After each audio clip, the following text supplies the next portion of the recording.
Halo teman Himsaka semua, selamat datang di podcast pada hari ini. Teman Himsaka, tempat bercerita untuk meraih asa. Oke, sebelumnya saya ingin memperkenalkan diri. Nama saya Yuke Fitri Najia dan rekan saya Keke Erlangga. Gimana nih Teh Yuke kabarnya hari ini? Kabar saya hari ini alhamdulillah baik, Kang. Kalau kabar Akang pada hari ini bagaimana? Alhamdulillah Teh Yuke baik, walaupun kita ini baru awal-awal nih masuk. Masih adaptasi nih sama lingkungan kampus, tapi ya alhamdulillah gitu masih bisa dijalanin lah gitu. Alhamdulillah banget ya, Kang. Iya. Gimana nih kabar teman-teman Himsaka? Semoga semua dalam keadaan sehat, tenang, dan juga nggak kewalahan nih sama tugas-tugasnya. Iya nih Kang, minggu-minggu belakangan ini tuh banyak banget deadline, presentasi, dan tugas-tugas yang numpuk nih. Rasanya tuh kepala tuh mau meledak ya, sakit kepala banget. Terus tidur tuh gak nyenyak, terus makan juga kadang lupa kan. Nah justru karena itu Teh, di sini kita alhamdulillah nih diberikan kesempatan untuk menjadi moderator pada podcast kali ini. Dan teman-teman, di sini kita nggak hanya berdua loh. Ya, kita alhamdulillah ditemani oleh narasumber yang sangat-sangat luar biasa. Bener, pada acara podcast kali ini ya Teh. Nah, dengan bahasan yang sangat relate pada semua mahasiswa. Jadi tema podcast kita hari ini Self-care mahasiswa, menjaga kesehatan mental di tengah tugas dan deadline. Yaitu ada Ibu Santi Puspita Sari, Sarjana Keperawatan, Nurse Magister Keperawatan. Selamat datang Ibu, terima kasih banyak sudah bersedia hadir dan meluangkan waktu untuk podcast kita hari ini. Boleh Ibu, saya hai dulu dong buat teman-teman Himsaka yang lagi nonton. Ya, hai teman-teman semuanya. Mudah-mudahan teman-teman dalam keadaan sehat, bukan hanya sehat fisik ya, tapi secara sehat mental juga. Karena mungkin itu yang menjadi tema yang kita bahas hari ini ya. Itu sebetulnya tema yang sangat menarik dan tentu saja bagi teman-teman semua itu relate dengan kehidupan sehari-hari, apalagi berkaitan dengan mata kuliah dan lain-lain gitu ya. Mungkin nanti kita bincang-bincang lebih banyak lagi tentang kesehatan mental gitu ya, khususnya bagi tren yang ada lagi di mahasiswa gitu ya, yang belakangan ini terjadi di mahasiswa gitu ya. Alhamdulillah ya Ibu. Ibu approve terhadap tema yang kita dibawakan. Mungkin Ibu selamat datang di podcast Teman Himsaka ya Bu. Nah, bagaimana kabar Ibu pada hari ini? Alhamdulillah luar biasa. Sebetulnya saya sempat mikir gitu ya, kenapa saya yang diundang gitu ya. Sebetulnya memang ada dosen yang lebih expert, tapi mungkin ini hanya sebagai sharing aja nanti kedepannya sama teman-teman semuanya. Bukan hanya teman-teman yang lagi nonton, mungkin yang di sini juga mungkin yang mengalami nanti fenomena yang lagi terjadi gitu ya. Mungkin bisa sharing pengalaman aja gitu ya. Alhamdulillah Ibu. Mungkin Ibu sebelum ke pertanyaan nih, kita itu ada jargon loh Bu. Jadi untuk jargonnya itu kalau kita bilang teman Himsaka, nanti Ibu menjawab tempat bercerita untuk meraih asa. Nah Ibu boleh ya Bu, kita langsung aja ke jargonnya. Teman Himsaka, tempat bercerita untuk meraih asa. Terima kasih. Oke, bagus ya teman-teman. Iya, biar semakin semangat ya, tadi kita udah jargonan ya nih Kang ya. Iya Teh. Oh iya teman-teman, Bu Santi ini tuh merupakan salah satu dosen di Universitas Bakti Kencana juga loh. Nah, beliau ini tuh salah satu dosen keperawatan jiwa di Fakultas Keperawatan. Iya, sangat luar biasa sekali ya Teh beliau ini. Iya, banget Kang, banget. Tentu luar biasa sekali Kang. Baik Ibu nih, bagaimana perasaan Ibu dapat notif untuk menjadi tamu undangan mengisi podcast pada hari ini? Oke. Sebelumnya dapat WA gitu ya dari siapa bahwa diundang sebagai narasumber. Sebetulnya sempat mikir kenapa ya, maksudnya diundangnya itu saya gitu ya, bukan dosen lain yang tentunya lebih berpengalaman. Tapi ketika saya baca dengan temanya, karena saya juga lebih senang banyak ngobrol dengan mahasiswa sebetulnya ya. Karena dulu juga saya sering pernah menjadi mahasiswa dan pernah menjadi aktivis kampus gitu. Jadi tentunya merasakan apa yang teman-teman lagi bahas gitu ya. Mungkin bingung gitu ya. Kadang self care. Gimana sih caranya kita menjaga diri kita agar mental kita tetap sehat. Tentunya sering ada judgement terhadap diri sendiri. Wah, saya kayaknya sakit mental nih gitu kan. Suka ada statement seperti itu. Sebetulnya itu belum tentu sih. Yang namanya gangguan mental itu memang perlu pemeriksaan lebih lanjut. Makanya nanti mungkin kita bahas lebih lanjut lagi ya. Kalau misalkan teman-teman tertarik dan ingin menanyakan atau bercerita, boleh aja nanti kita sharing ya teman-teman. Iya, penasaran banget ya Kang. Iya. Kata Ibu tadi pernah jadi mahasiswa keperawatan dan sekarang itu dosen keperawatan jiwa di Universitas Bakti Kencana ya Ibu. Iya. Nah, saya jadi penasaran nih Bu, boleh dong Bu diceritain gimana dulu Ibu menghadapi masa-masa kuliah yang penuh tugas, presentasi, bahkan mungkin kata Ibu juga tadi Ibu salah satu aktivis dan ikut organisasi ya Bu? Ya, oke teman-teman. Dulu saya itu ikut lebih dari 2 organisasi sebetulnya ya. Dan itu organisasi yang ada di kampus dan juga di luar kampus. Sebetulnya kenapa sih saya lebih memilih kesibukan padahal kita juga sibuk sebagai mahasiswa dengan banyak tugas gitu ya. Tapi sebetulnya bukan itu yang kita cari. Tapi yang kita cari itu, yang saya cari itu tentang pengalamannya. Pengalaman yang tidak kita rasakan ketika kita belajar di kelas gitu ya. Kemudian saya punya cerita yang lucu gitu ya. Waktu itu kita dikejar deadline untuk presentasi. Kemudian dikejar juga untuk nulis buku SGD gitu ya. Kebayang ya, itu dua posisi yang bikin kita ya ampun, yang namanya buku SGD itu kan harus kita tulis tangan gitu ya. Mulai dari teori sampai dengan askep. Kemudian presentasi juga sama, dari mulai teori sampai ke askep itu kita harus bagi-bagi. Kadang juga kalau presentasi itu petugas kelompok yang ngerjain kita juga gitu ya. Itu yang kadang bikin ya ampun, rasanya pengen teriak gitu ya. Harus gimana ini, harus mana dulu yang dikerjain gitu ya. Lucunya dulu saya punya teman atau yang namanya support system. Support system itu bukan hanya dari teman terdekat, bukan hanya dari keluarga, tapi dengan lingkungan yang sehari-hari kita suka berinteraksi gitu ya, atau suka kita ngobrol. Kalau di keperawatan jiwa namanya support system ya. Support system itu ada dari keluarga, ada dari lingkungan sosial atau teman sebaya. Nah, teman-teman saya itu teman-teman yang memang kita saling support gitu ya. Kalau ada tugas kita ngingetin dan sebagainya. Dulu saya pulang kuliah jam 4 itu langsung rapat. Pulang ke kosan itu jam 7 malam. Dan kita selalu ngerjain yang namanya buku SGD itu bareng-bareng. Dan lucunya teman-teman saya sampai nungguin saya pulang rapat jam 8 malam buat ngerjain SGD bareng. Coba. Kita mulai dari pengertian, ayo kita cari, kamu dapat yang mana, aku dapat yang ini, ayo kita nulis bareng-bareng. Itu sampai jam 12 malam itu kita ngerjain bareng gitu ya. Sampai tugas berikutnya, dan lucunya mereka bilangnya istilahnya, kita mah capek deh bukan ngerjain tugasnya, tapi nungguin kamu yang pulang rapat gitu ya. Teman-teman saya itu rata-rata ada yang jadi aktivis, ada yang jadi mahasiswa biasa atau istilahnya itu kupu-kupu, kuliah pulang gitu ya. Kalau kita kura-kura kuliah rapat gitu ya. Kalau dulu bahasanya seperti itu.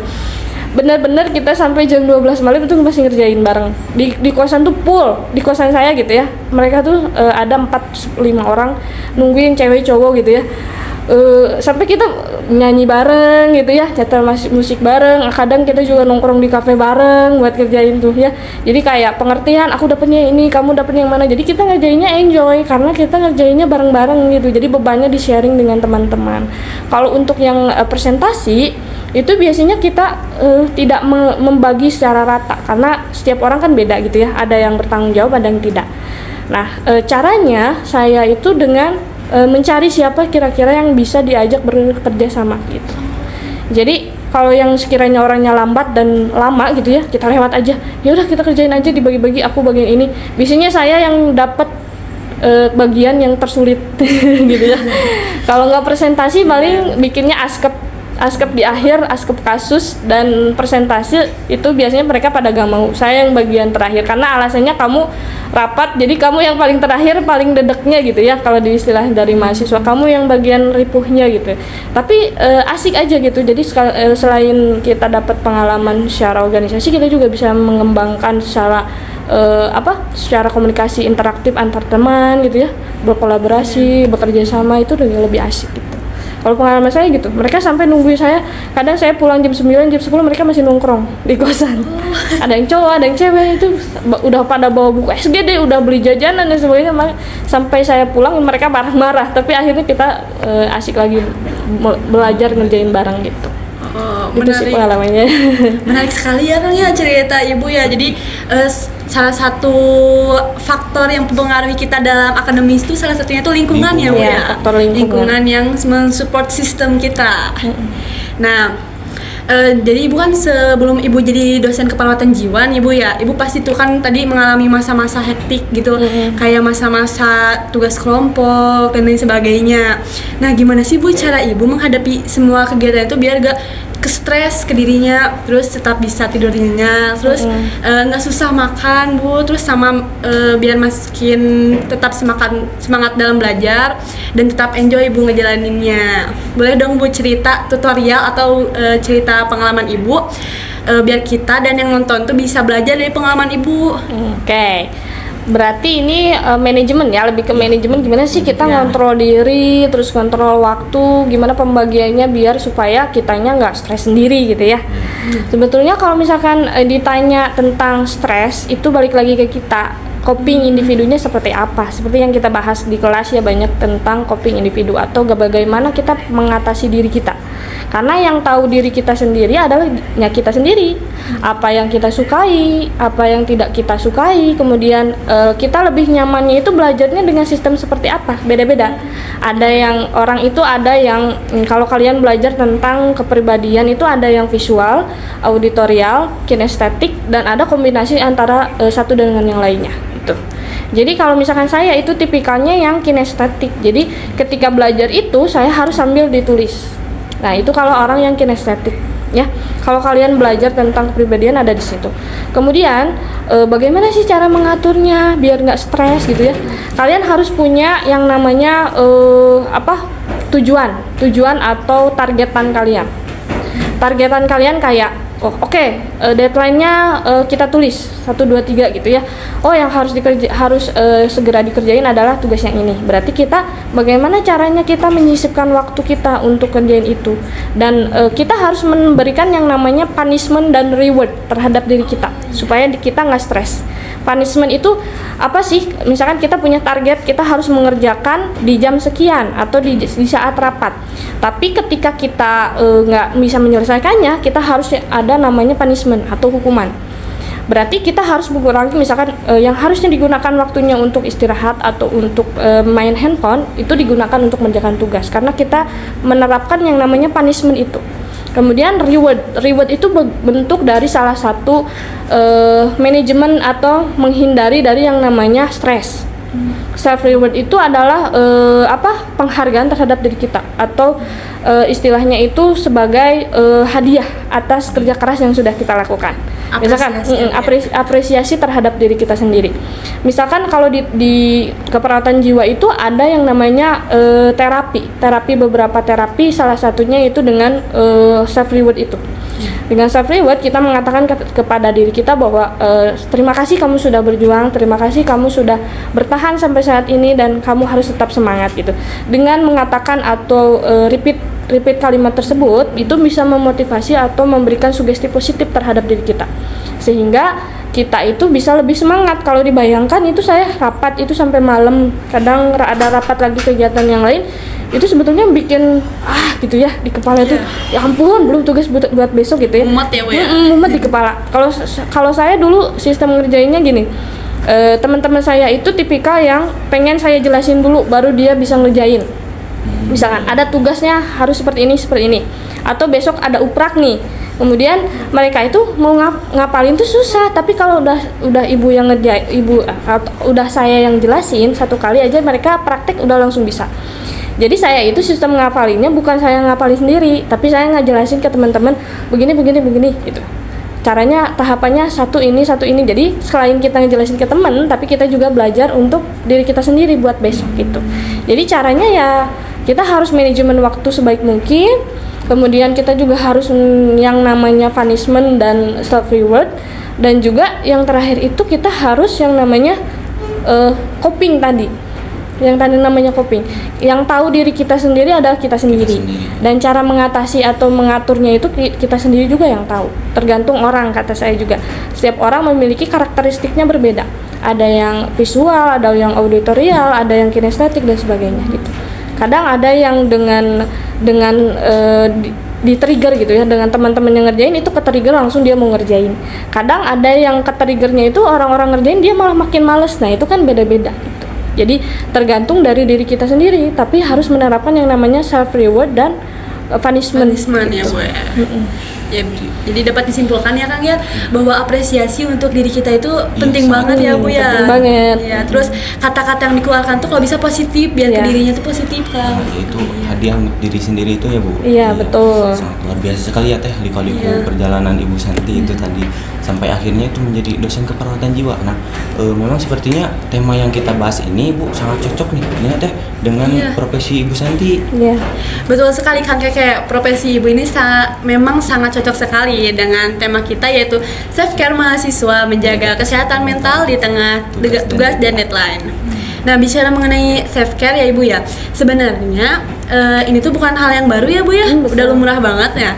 Tapi memang di era sekarang tuh self care itu sangat penting, apalagi buat kita para mahasiswa yang kesehariannya itu penuh sama tugas, deadline, dan tanggung jawab di segala sisi kehidupannya. Betul nih, itu Teh tekanan akademik ya Ibu, ekspektasi keluarga, bahkan kesibukan organisasi juga, terus belum lagi masalah-masalah pribadi gitu Ibu yang sering kali datang itu bersamaan. Nah Ibu, di tengah semua itu masih banyak mahasiswa nih Ibu yang menyepelekan self care itu Ibu, seolah-olah kalau merawat diri itu Ibu nggak penting. Iya, betul. Nah, Ibu bagaimana nih tanggapan Ibu tentang tidak kepedulian mereka ya? Ketidakpedulian bahwa merawat diri itu nggak penting gitu. Oke. Membahas tentang self care atau perawatan diri. Seperti yang tadi saya bilang bahwa merawat diri itu terutama yang namanya mental itu kita yang tahu tentang diri kita ya. Kita yang mengenali tentang diri kita. Nah, mungkin bisa dengan cara apa sih yang kita sukai, kita cari apa saja hal yang kita sukai, kemudian apa saja hobi yang kita sukai, kemudian apa saja hal yang tidak kita sukai. Dari situ mungkin bisa kita lihat sebetulnya sisi positif yang lebih banyak atau sisi negatif yang lebih banyak dalam diri kita gitu ya. Kalau sekiranya memang sisi negatif yang banyak di dalam diri kita, otomatis self care itu tidak akan terbentuk dalam diri kita. Justru yang banyak terbentuk itu ya acuh tidak acuh gitu ya, tidak peduli dan sebagainya. Apalagi sekarang lagi gencar-gencarnya yang namanya media sosial, kemudian adanya bullying di media sosial dan sebagainya gitu. Itu menjadi tren yang saat ini sebetulnya banyak dari teman-teman juga yang ngerasain gitu ya, bullying. Kemudian penelitian yang sedang saya lakukan saat ini adalah tentang stres digital pada mahasiswa keperawatan, mahasiswa Universitas Teknik Kencana. Itu sebetulnya relate dengan tema yang kita saat ini sedang bahas gitu ya. Memang hasil penelitian sebelumnya saya lihat memang hampir 58% gitu mahasiswanya itu mengalami yang namanya stres gitu ya. Stresnya itu bukan hanya stres tentang akademik atau tentang media sosial, tapi stres secara keseluruhan. Nah, salah satunya penyebabnya itu karena memang self care-nya yang kurang gitu ya. Kalau menurut Ibu sih sangat kasihan banget gitu ya dengan orang yang memang self care-nya itu kurang awareness terhadap diri sendiri gitu ya. Kurang aware, justru malah lebih ke cuek gitu ya. Terserahlah gimana nanti aja gitu ya. Rata-rata mahasiswa yang seperti itu memiliki self care-nya yang sangat kurang. Padahal self care, self awareness terhadap diri sendiri itu penting. Karena demi keluarga, demi orang tersayang, demi lingkungan sosial. Kalau misalkan bukan kita yang manajemen, siapa lagi gitu ya yang mau membentuk atau mau mengobati diri sendiri. Nanti kita bahas di akhir ada tentang terapi yang kiranya bisa diterapkan sama mahasiswa sebagai salah satu bentuk dari tindakan self awareness atau self care itu gitu ya. Saya sebetulnya kalau ditanya tanggapan Ibu sangat menyayangkan sih bagi mahasiswa yang memang kurang aware atau kurang self care terhadap diri sendiri. Karena memang betul tekanan itu bukan hanya tekanan akademis, tekanan media sosial, tapi tekanan sosial dan tekanan dari lingkungan sekitar juga mungkin berdampak sangat terasa gitu ya bagi mahasiswa, terutama kalau lagi banyak masalah, udah deadline-nya banyak gitu ya, pikirannya udah kemana-mana. Nah itu berpikir positif dan juga kita menggali sisi positif dalam diri kita itu penting, karena itu bisa menjadi kekuatan bagi kita untuk peduli terhadap diri kita sendiri gitu. Oke Bu, sekarang tuh kan banyak ya Bu mahasiswa yang merasa terbebani oleh tugas yang numpuk, kerja kelompok juga banyak kan ya. Terus belum lagi tanggung jawab dari organisasinya nih Bu, sehingga mahasiswanya itu mikir-mikir beberapa kali kalau mau istirahat tuh. Nah tanggapan Ibu bagaimana ya Bu? Ya betul. Sebetulnya bukan mikir-mikir ya. Kenapa ada statement bahwa mikir-mikir untuk istirahat? Sebetulnya istirahat itu bagian dari salah satu terapi untuk self care dalam diri kita. Kalau misalkan kita nggak istirahat, terus kita memforsir diri kita untuk terus beraktivitas atau bergerak atau berkegiatan, itu justru nggak ada yang namanya self awareness atau self care dalam diri kita ya. Yang sayang terhadap diri kita itu ya kita sendiri, bukan orang lain gitu ya. Yang bisa mengontrol diri kita sendiri ya kita gitu. Justru kalau misalkan dengan tidak tidur, itu justru akan membebani kepala kita gitu ya, rasanya penuh, makin penuh gitu.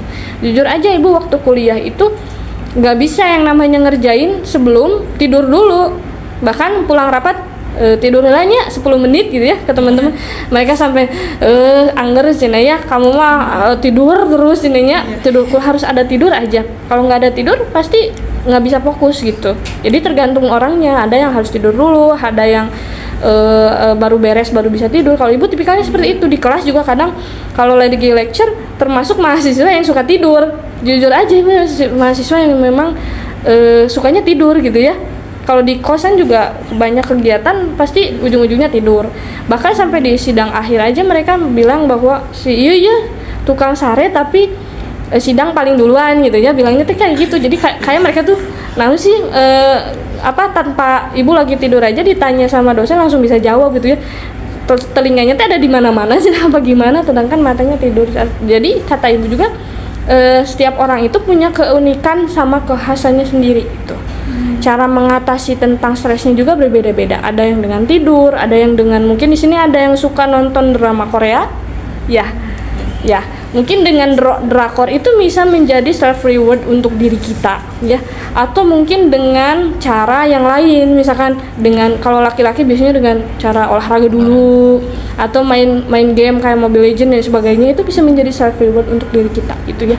Sebetulnya kita menggali hal-hal positif yang sekiranya bisa meningkatkan yang namanya motivasi dan semangat.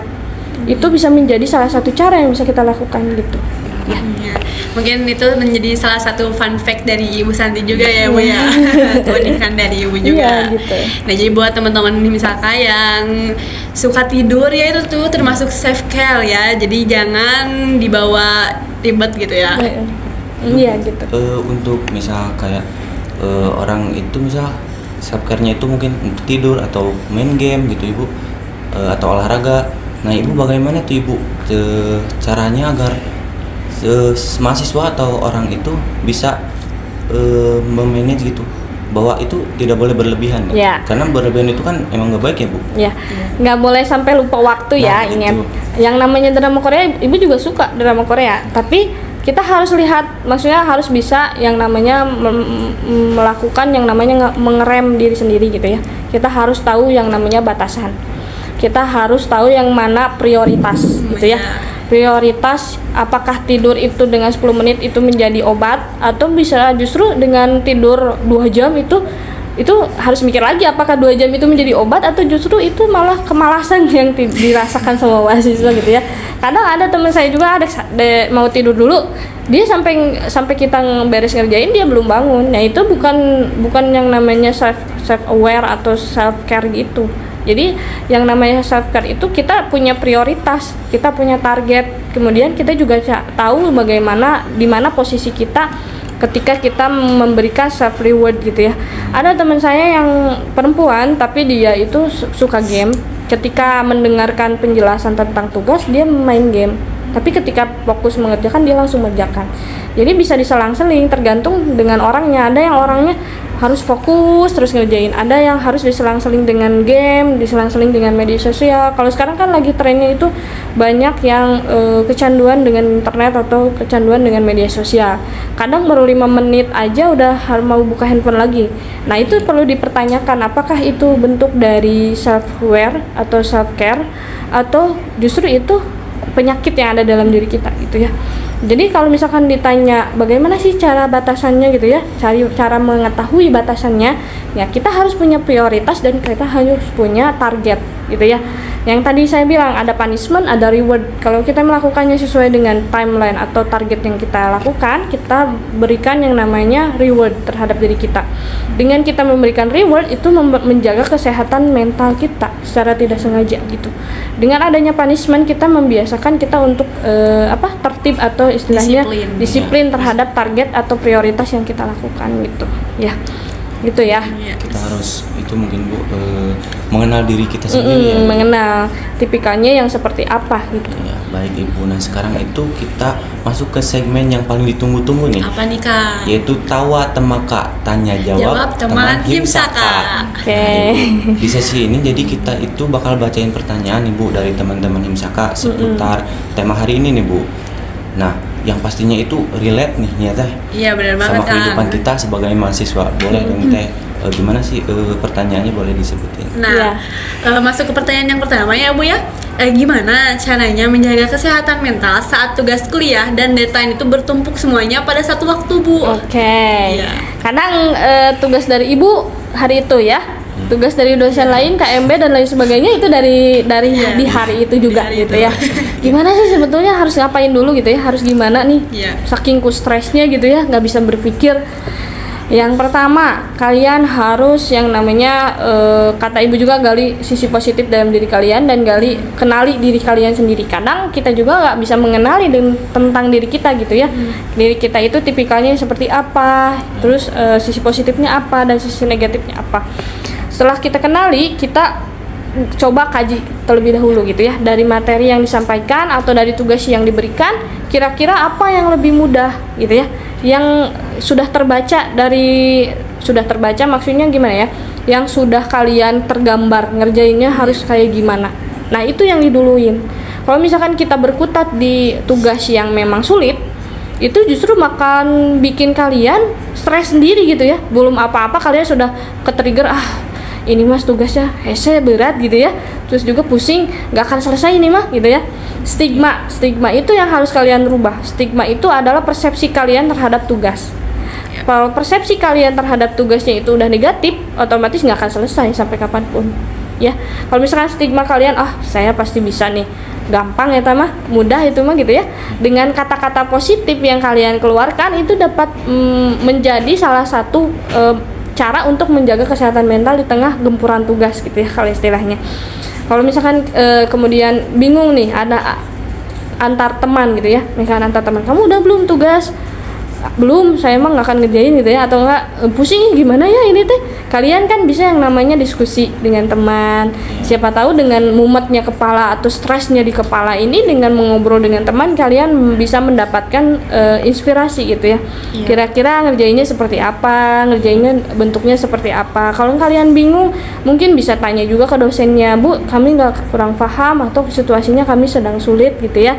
Mungkin bisa minta kelonggaran waktu dan sebagainya atas justifikasi yang kalian bukan justifikasi, alasan yang kalian berikannya itu bisa logis gitu ya. Kalau misalkan tentang diri kaliannya seperti apa, ya gitu, harus punya targetan, harus punya planning. Saya jam segini mau ngerjain ini dulu, yang gampang dulu gitu ya. Ini mah yang sulit mah nanti saya mau diskusi sama teman saya gitu ya. Atau enggak nanti udah beres tugas mah kita nonton yuk gitu kan. Itu bisa menjadi yang namanya self reward. Jadi ke kitanya juga lebih bersemangat, iya kan mau nonton, kita harus beres-beres nih, harus segera beresin dari sekarang.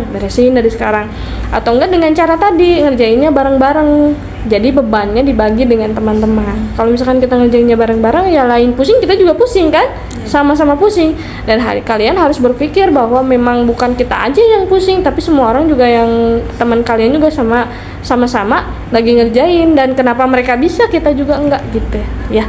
Jadi kita harus yang namanya, kalau di jiwa itu ada yang namanya logoterapi. Kita mengambil makna dari sebuah kejadian, maknanya itu yang lebih positif. Kalau misalkan kita nggak diberi tugas, mungkin kita nggak bisa jadi perawat profesional, nggak bisa lulus gitu, seperti itu. Oke, boleh Kang lanjut ke pertanyaan kedua? Menarik sekali Bu. Ya Ibu, kalau boleh tahu nih Bu, memilih satu kebiasaan self care yang paling penting menurut Ibu itu apa dan kenapa? Pemilihan self care ya. Ya, Oke. pemilihan self-care. Pemilihan self care. Kalau di tengah gempuran media sosial sekarang, kalau kata Ibu sih coba kurangi yang namanya edik terhadap media sosial. Karena dengan media sosial memang sih banyak dampak positif yang kita dapat ya. Tapi terkadang dengan kita membaca di sosmed itu justru men-trigger kita untuk menjadi beban dalam diri kita dan mengalami stres gitu ya. Kalau misalkan self care yang paling tepat itulah kenali diri kalian sendiri. Kalian bisa berinteraksi dengan diri kalian sendiri, cari tahu apa yang bikin nyaman, apa yang nggak bikin nyaman, kemudian apa yang sekiranya bisa meningkatkan motivasi, yang mengurangi motivasi, itu bisa dilakukan gitu. Jadi self care terbaik itu adalah dengan diri kalian sendiri. Iya. Kaji diri kalian sendiri, kali diri kalian sendiri, dan lakukan hal-hal positif yang kalian miliki. Itu bisa meningkatkan yang namanya kesehatan mental untuk diri kalian sendiri. Justru kalau misalkan kalian lebih banyak hal negatif atau lingkungannya negatif, atau justru kata-kata yang sering kalian dapatnya itu galau, udah lagi pusing baca kata-kata yang pusing juga, itu makin membebani kalian terhadap mental, kasihan gitu ya ke kaliannya, udah mau berat makin berat gitu. Ya Bu, boleh ya lanjut ke pertanyaan selanjutnya ya Bu ya. Untuk pertanyaan ketiga nih ya, menurut Ibu kenapa sih akhir-akhir ini tuh banyak mahasiswa yang stres gitu? Itu apa ya Bu faktornya? Ya, faktornya diri kalian sendiri. Kenapa kalian menjudge bahwa kalian itu gangguan mental atau sakit mental atau mentalnya terganggu gitu ya dengan tugas gitu ya. Kayak Ibu balik lagi tanya ke kalian, tahu dari mana kalian bahwa kalian mengalami yang namanya sakit mental atau gangguan mental gitu ya. Kalau mungkin bahasa yang lebih tepatnya kalian mengalami yang namanya stres mungkin ya. Iya, stres. Cemas, stres. Kalau misalkan udah yang namanya gangguan mental itu lebih berat dan pemeriksaannya itu lebih kompleks lagi. Kalau mungkin di kalian itu lebih tepatnya nggak depresi sih, kecemasan dan stres gitu ya, stres berat gitu maksudnya. Atau kalau stres berat itu kalian udah nggak mau mood makan, nggak mau ngobrol, itu kalian udah masuk ke fase-fase stres berat. Kalau misalkan kalian terbebani dengan tugas jadi nggak mood, itu mungkin masih dalam fase-fase sedang. Itu ya. Kenapa sih kita bisa mengalami yang namanya stres sedang gitu ya? Iya. Yang bukan hanya tugas, kalian aja dipanggil sama dosen wali mungkin udah ketar-ketir, kenapa Udah ya? stres Gitu ya, Bu. Itu udah stres. Itu Ini kalian biasanya itu. iya, sebetulnya yang namanya stres itu lumrah dalam kehidupan sehari-hari, bukan hanya diri mahasiswa. Semua kehidupan atau semua kalangan usia itu pasti pernah yang namanya mengalami stres. Tapi tergantung dari kita, bagaimana coping kita, penerimaan diri kita. Apakah ketika kita diberikan masalah atau diberikan tantangan, kita menerima atau tidak? Kalau misalkan kita menerima, otomatis kita menjalaninya juga dengan hal yang positif. Kalau misalkan kita menerima, ada penerimaan diri yang namanya di keperawatan jiwa itu ada namanya penerimaan diri. Di penerimaan diri itu kita ya mengenali diri kita, apakah kita menerima atau tidak menerima. Nah, kalau misalkan diri kitanya tidak menerima, otomatis kedepannya juga yang namanya stres itu makin berat, makin terasa berat. Tambah lagi dari temen di sekitar mungkin, kamu mah stres juga harus diperiksa gitu ya. Nah, itu temennya juga harus diperiksa dan tahu dari mana dia bahwa teman kamu itu mengalami yang namanya sakit mental. Karena sakit mental itu penyakit yang memang tidak terasa tapi banyak orang alami gitu. Begitu. Jadi bagaimana kita mengenali diri, mengenali lingkungan sekitar, dan bagaimana kita bisa membuat diri kita untuk menerima hal tersebut. Kalau kita belum menerima, otomatis kita juga akan bisa. Jadi mengelola stres itu Pengelolaan stres ya. penting banget gitu. Nah Ibu, kadang tuh ada yang bilang Bu, self care itu cuman alasan buat mager nih Bu. Gimana nih Bu tanggapan Ibu? Waduh, mager itu beda ya sama self care gitu ya. Kalau misalkan kita cukup beristirahat 1 jam 2 jam mungkin itu udah oke gitu ya. Tapi kalau misalkan nanti ngerjainnya malam, sekarang mau nonton dulu. Nah, itu kebalik. Maksudnya itu reward dulu, tapi di akhir nggak tahu ada punishment apa enggak gitu ya. Tapi kalau misalkan yang namanya self care itu bagaimana kita cara memelihara kesehatan kita secara fisik maupun secara mental. orang yang sakit fisik belum tentu sakit mental.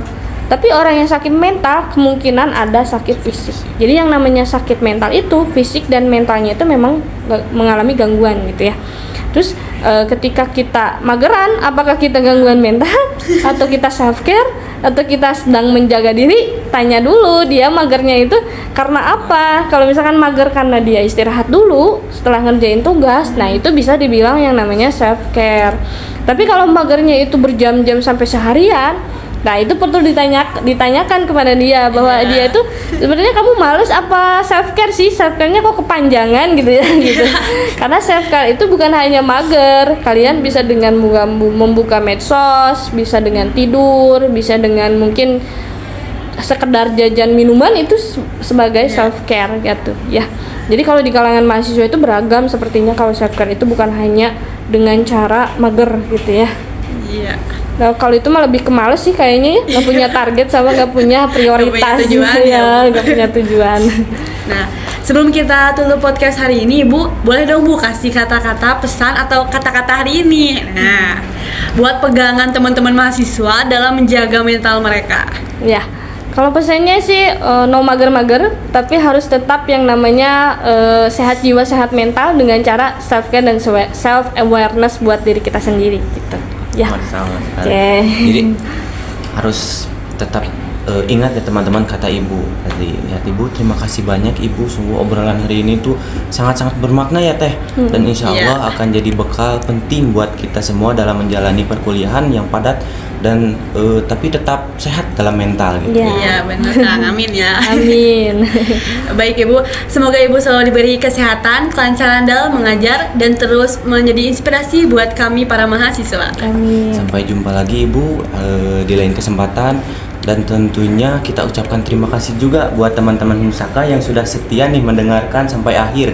Sebelum kita pamit, yuk kita sama-sama ucapkan jargon dulu nih Teh, Bu. Oke, siap. Ayo yang semangat ya teman-teman. Kan harus sehat jiwa, sehat mental, berarti kita juga harus semangat, harus positif juga. Semangat itu juga Ibu buat itu ya, kesehatan mental. Oke. Teman Himsaka, tempat bercerita untuk meraih asa. Baik teman-teman sekalian, jangan lupa buat like dan komen, subscribe supaya nggak ketinggalan episode podcast Himsaka selanjutnya. Sampai jumpa di episode berikutnya. Stay healthy, stay mindful, dan tetap jadi versi terbaik dirimu sendiri. Wassalamualaikum warahmatullahi wabarakatuh. Bye teman-teman.